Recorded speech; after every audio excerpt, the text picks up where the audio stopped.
oranges and grapefruits and the fields of tomatoes, onions, and grapes. Men with guns and dogs chased us away. "Can barely feed ourselves," they said. "Keep moving. Go home." I offered to work, and I meant it, but they laughed. I asked for work everywhere. I got nothing but no's. I had a standard answer for anyone who asked where my parents were. "Over there," I'd say confidently, thumb pointing over my right shoulder.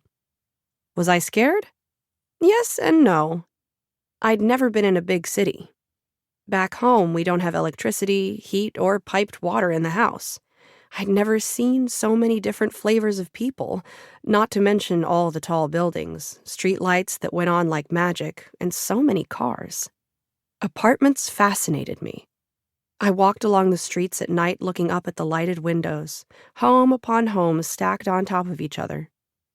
I'd peep into the windows of Zucker's with all those fluffy chiffon dresses and slide quietly into the marble perfume hall at Bullock's just to sniff something good for a change.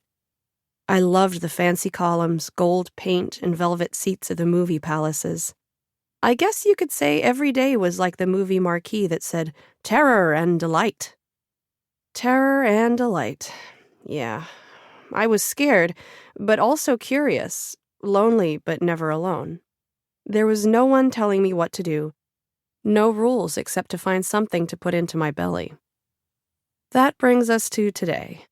Was walking along Ivar, I think it was, and saw a flash of purple through the slats of a tall fence. Purple's my favorite color, you see. I shimmied up a tree to get a better look and saw a big green yard. The coast was clear, so I dropped over that fence. My toes sank into the cool, deep grass. It was paradise, and only a few feet from that griddle of a sidewalk. There was a cute little blue wood house, like a dollhouse made big.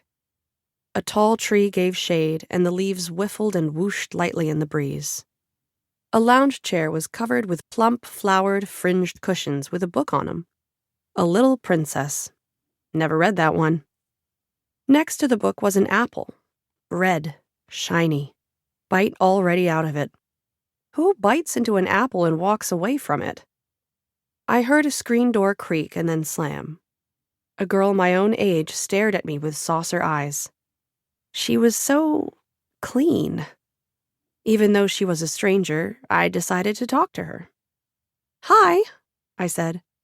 "Do you like Charlie Chaplin? I just love him. He makes me laugh and laugh. Can I finish your apple if you're not gonna?" I did my best Chaplin imitation and waddled toward the table with the apple on it. The pigtailed girl opened her mouth and started screaming, half in fear, half in rage. "A hobo! A hobo's in the yard! A bum!" I wanted to punch her right in the nose. Footsteps clattered inside the house. The apple or the flowers? It took 2 seconds to leap into the flower bed, yank a handful of flowers out of the ground, and vault back over the fence. I tell you, I didn't stop running for a mile. Listened for footsteps the whole time. So that's how I came to be standing on this street corner, offering droopy purple flowers to passing cars, still thinking about the apple, how it would have crunched in my mouth, the way the tang of it would have made spit shoot up over my teeth. Daddy was right. Should have picked the apple. I'm watching as the light turns red and green and red again, and the cars move and stop and move again like cows heading for the barn, and I approach a black car and just tap a little on the window. I hold up the flowers and smile. The lady inside looks away and hides behind her hat like I'm not there. I move to the next car. A man rolls the window down and growls at me to get lost. I stick my tongue out at him. Wrong choice. He opens the door and reaches for me, but the light changes and the cars move, and I run back to the curb. The flowers are pretty sad now. It's gonna get dark soon. I hate the night. The light turns red again and the cars stop. I hold out the flowers and paste on my best smile and say, "Pretty flowers for your love on Valentine's. Get your Valentine some flowers," and step off the curb. "Hey!"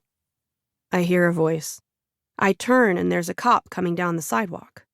Charlie Chaplin's scared of cops, and so am I. "Hey, kid," he says. To keep listening to this audiobook, I've left you a link in the description so you can do it, at no cost thanks to Audible's 30-day free trial.